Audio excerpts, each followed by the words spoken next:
Hi, My name is Donna Seto. my name is Peisen. Oh, it's nice to meet you. Nice to meet you too. So, where are you from? Where are you from here? Yeah, I'm from Vancouver originally. I grew up in Vancouver and East Van. And yeah, I've lived in different places like Toronto, Australia, and Japan actually. Nice. I'm originally from China. My hometown is called Nanjing. I came to Vancouver in 2018. So it's about 7 years living here. It's been great. How do you find Vancouver and Nanjing to be?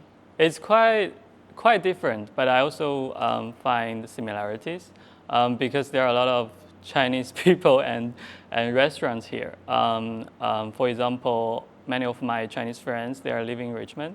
So sometimes when I'm visiting them, I just feel like, oh, I'm back in home in a sense.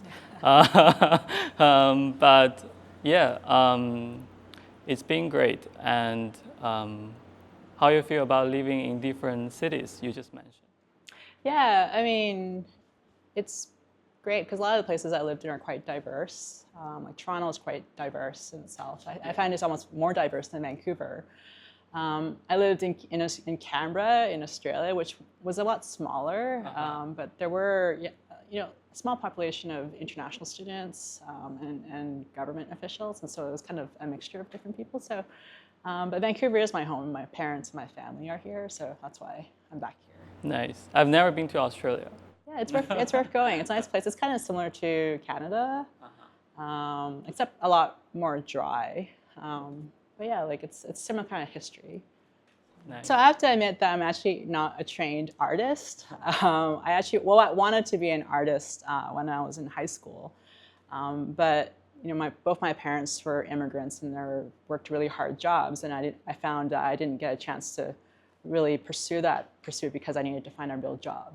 And so I went into university and I studied politics, and I fell in love with that, and I continued to study political science and international relations, and that's why I was in Australia, because I went there for my PhD. But it was really during the pandemic when I had a lot more time. I didn't have to commute to my regular job, and so I wanted to kind of fill that with something I wanted to do, and I started painting using watercolors. And when I was in high school, I didn't like watercolor because it's a very difficult medium, I find. I know. Yeah, and it's a lot of it has to do if you can't really control the water and the paint compared to oil and acrylic, right? Which is what I liked when I was in high school. But I found it was interesting with the watercolor and the pandemic because at the same time you couldn't really control what's happening in the world, but you couldn't control what's happening with the medium as well. But then I started following different people on Instagram, and it was kind of that influence of seeing what people can do. And then I started painting buildings of Japan because I used to live there, and I thought the buildings were really cute. But then I thought there must be something I can paint in Vancouver. And then obviously there's Chinatown, and I grew up going to Chinatown. My parents, we lived really close to Chinatown, so it was kind of like one of those things you just kind of go there and bought all your groceries. And then it was really during that time of the pandemic, and even now, like Chinatown has really changed. Even since I've come back from Australia and being away for school for like a decade, a lot of shops have closed, and I really wanted to preserve what Chinatown was like when I was a child. And with all the shops that are open and all the awnings still there and all the different grocery stores, and it was really the influence of looking through the Vancouver Archives and the Vancouver Public Library that has a great collection of photographs. And kind of seeing these photographs almost made me kind of see these pictures for the first time. It was like a kid looking through at these photographs for the first time. So I started painting the buildings. And for me, painting was a way for me to connect with the community because Chinatown and the buildings, sure, it's a piece of art and it's a building, but it's also a piece of history, and it's also a piece of life. It's like a living history and a living community. And it was really kind of great to be able to kind of post something on social media, and people automatically said that, or immediately they would say that, I used to go there, I used to shop there, I used to order all my food there, and they would tell me all these stories, which made me feel like there is this real connection between art and community and history and also politics. And so that's kind of where all my different areas kind of come in. Nice. I'm really fascinated by how you were doing different things, political science, and then lead to your current practice focusing on Chinatown. And I really love when you say painting is a way to connect community, because for me, I feel quite similar. I also been to different places during my art journey because I was taught by my father when I was a kid the Chinese landscape painting, and then when I practice it like gradually or learning it into it, I just feel to me I don't want to limit it in one type of medium or method. To me, I feel the Chinese landscape painting and my father, they taught me the ideology behind it, or how you see the world, how you process your thinking through a unique and also artistic method. So I started to do different things as well. So for my undergraduate, I did fine arts, but for my master, I studied archaeology, which is a big shift. And for that program, I was lucky to learn how to do ceramics, how to learn this kind of ancient craftsmanship, and yeah, so I got to know different types of materials, mediums. After that, I came to Vancouver.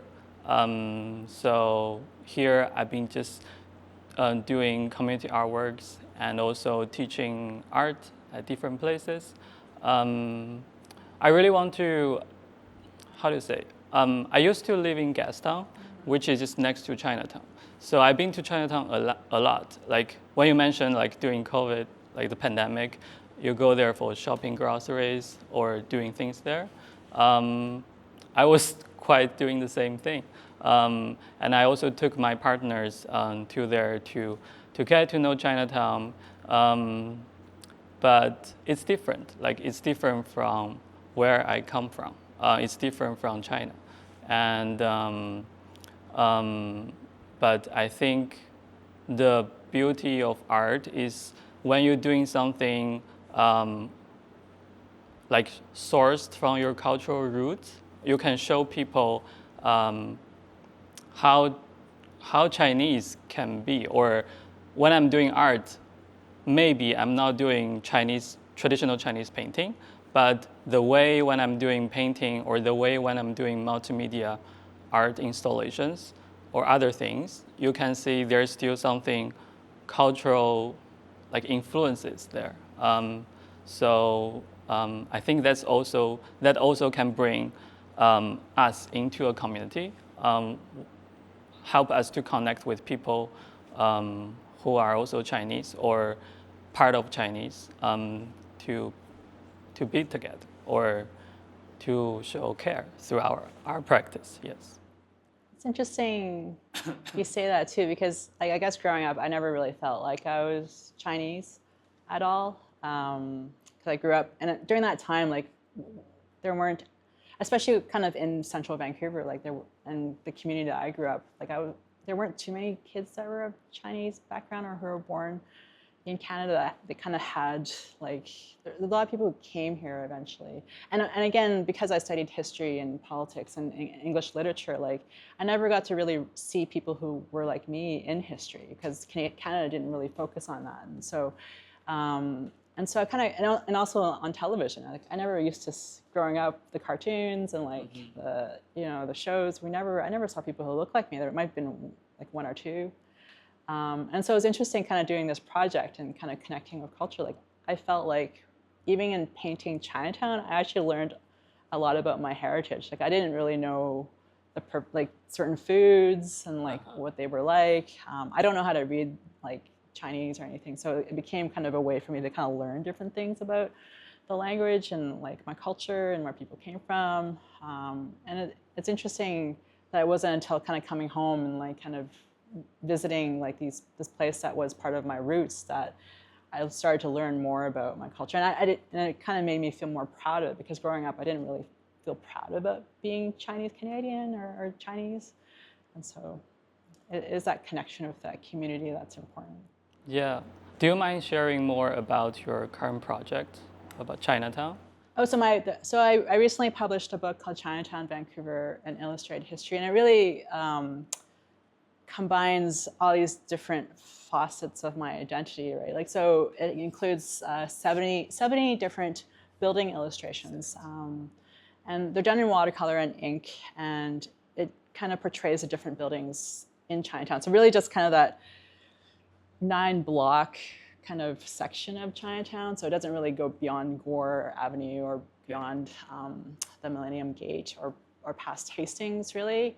And so it's a collection of different businesses and different societies, but also I did a number of interviews with people in the community because I wanted their stories to be in there, because you know, they worked and they grew up in Chinatown and they have certain memories that they hold. And some of their parents or grandparents were actually pretty significant figures in the Chinese community in Chinatown. And it's interesting because, and oh yeah, you mentioned too, when you came here, you felt that the Chinatown is not the same as in Nanjing, because it's not, right? Like it is kind of a construction of the place, right? I find that in most Chinatowns, it is kind of this buffer historically that the Chinese have created, because initially they weren't accepted in mainstream Canadian society. Like they weren't allowed to have, even though they had businesses outside of the Chinatown, they might have been pushed back into Chinatown. And a lot of them had to, not all of them lived in Chinatown, but some of them had to, they felt like they need to. And more so, there was this community, because the early Chinese, they were just, they're mostly men who came over, right? They didn't bring their families. They kind of left their wives and their children back at home. And some of them actually brought their concubines over, and so that's where some of the families came from. But it became like this kind of community and kind of pseudo family for them, and so it's almost like this kind of created identity, Chinatown. So that's why it's quite different. And each one you kind of go to, it's quite different.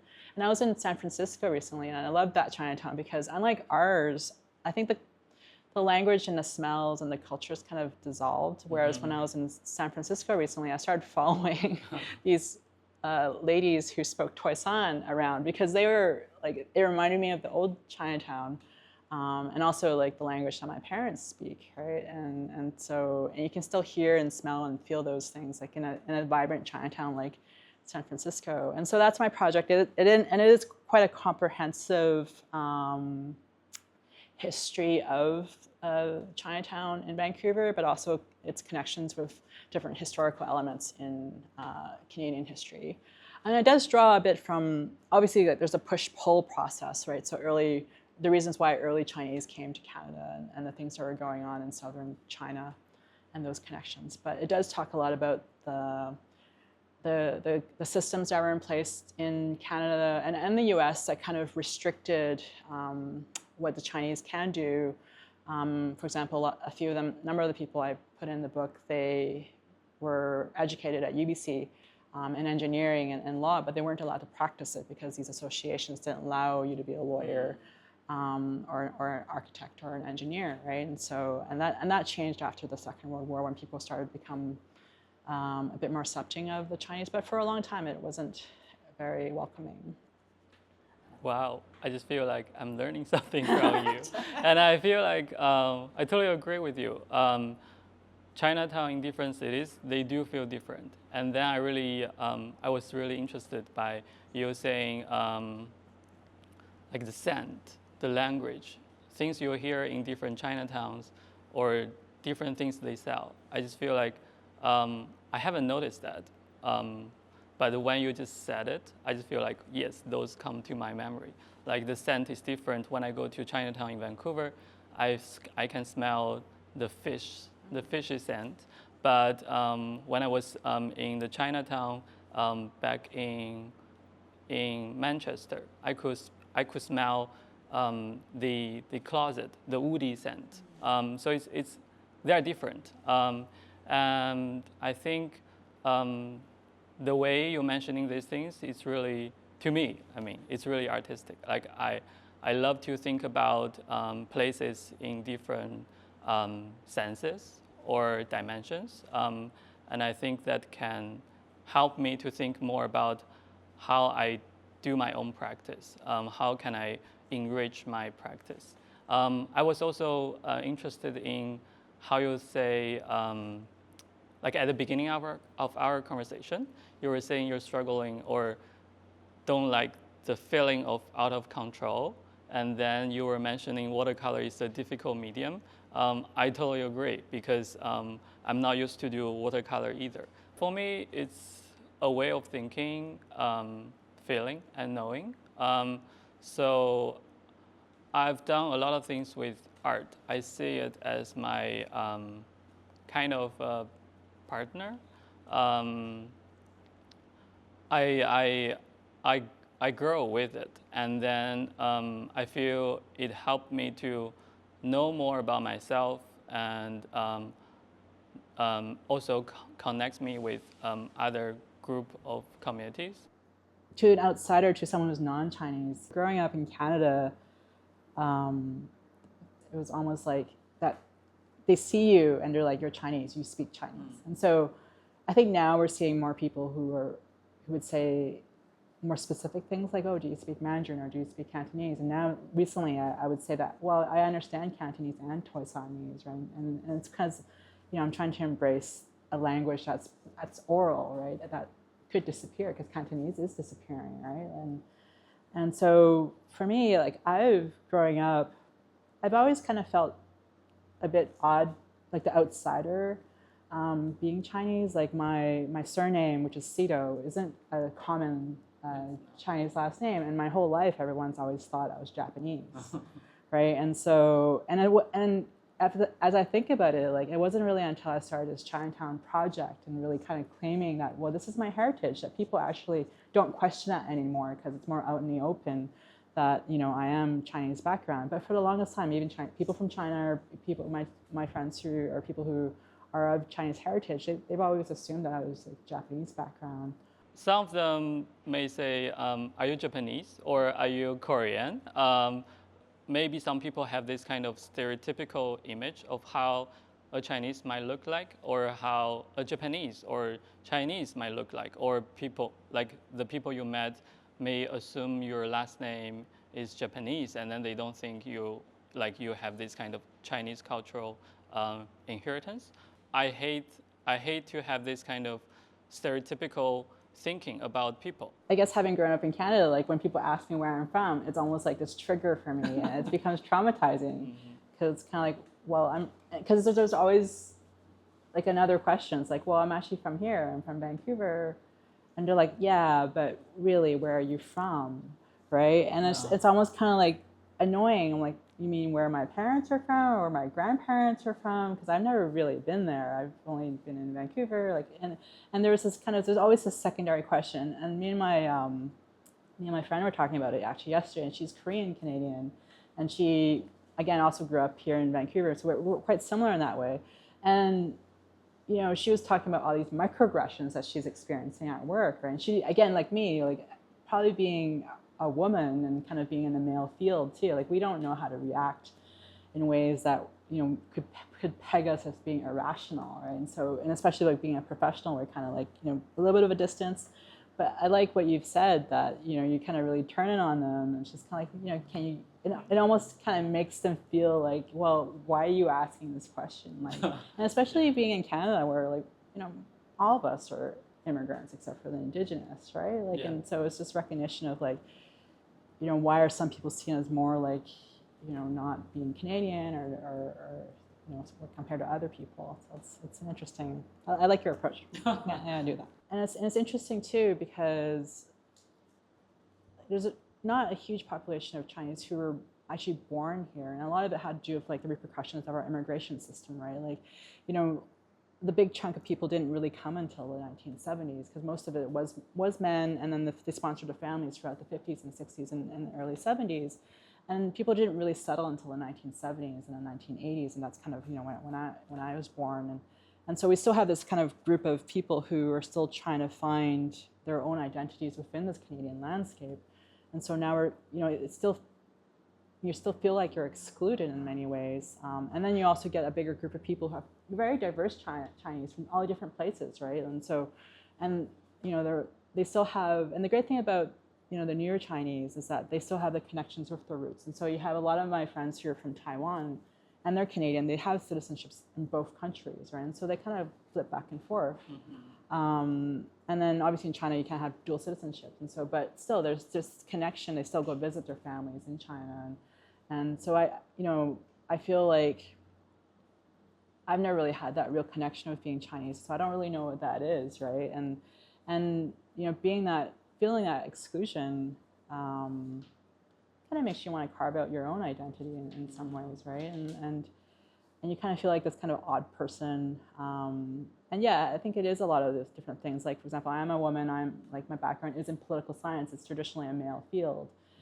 And, you're treated a certain kind of way as a woman and as a colored woman in a male field, and you're kind of expected to behave a certain way. If you say certain things, you kind of get pegged as being irrational. There's a lot of microaggressions in that profession. So there is that sense, like, I do feel excluded in my own area, my own practice. But even as culturally, as a Chinese background, person of Chinese heritage, like, I do feel excluded because a lot of people don't think I'm Chinese. And it's almost kind of like the extra work of having to explain that I am.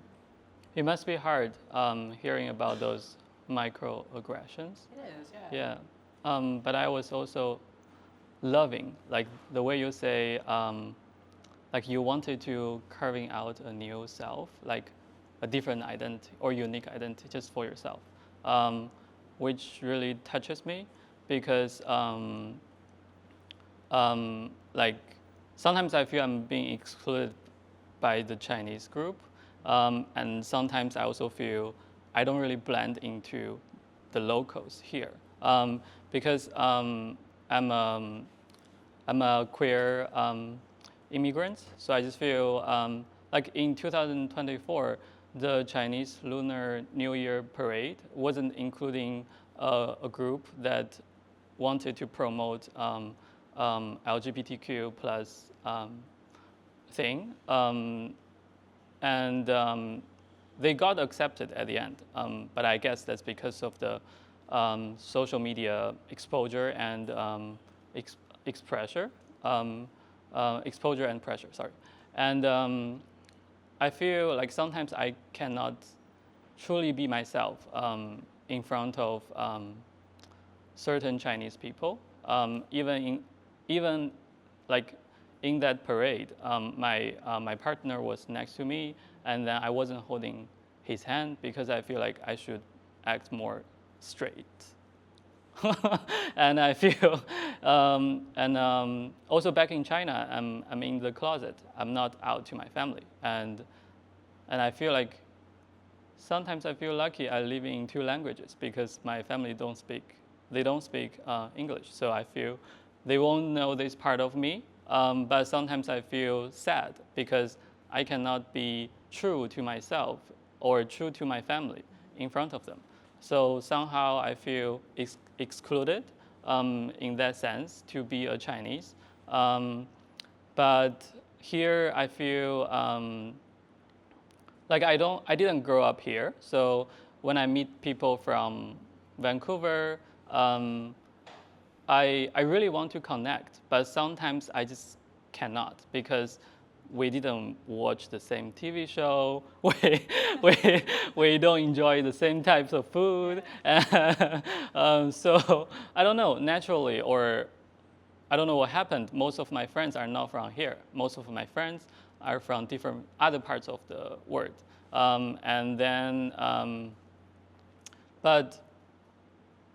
But I'm not sure if that can be counted as excluded because, like, living in Vancouver for 7 years, I feel people here have high, like, acceptance. And then I feel most people I met here, they respect different kind of, how do you say?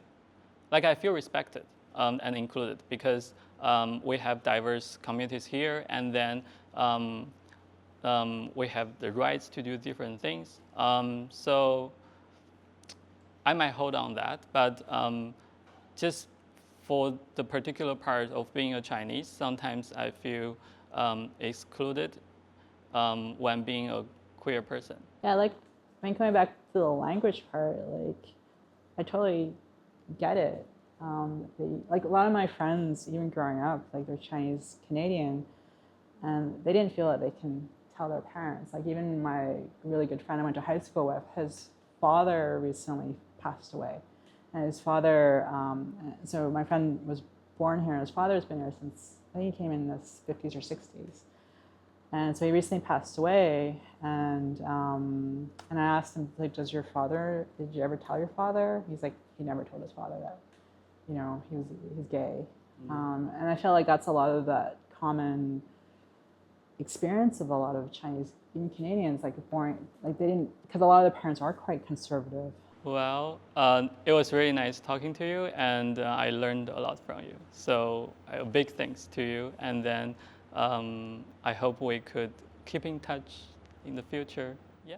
Yeah, I learned so many different things about, like, how to be more comfortable with who you are, right? Like, I think I think that's that, you know, being from almost like different cultures, right? Like, even though we're both Chinese, like, being from different cultures, but kind of growing up in different places, and so, like, we probably need to talk to you, and yeah, I hope we do connect more in the future. Yeah. But yeah, okay. Thanks for having us. Same. It's an honor to be here. Yeah. Bye.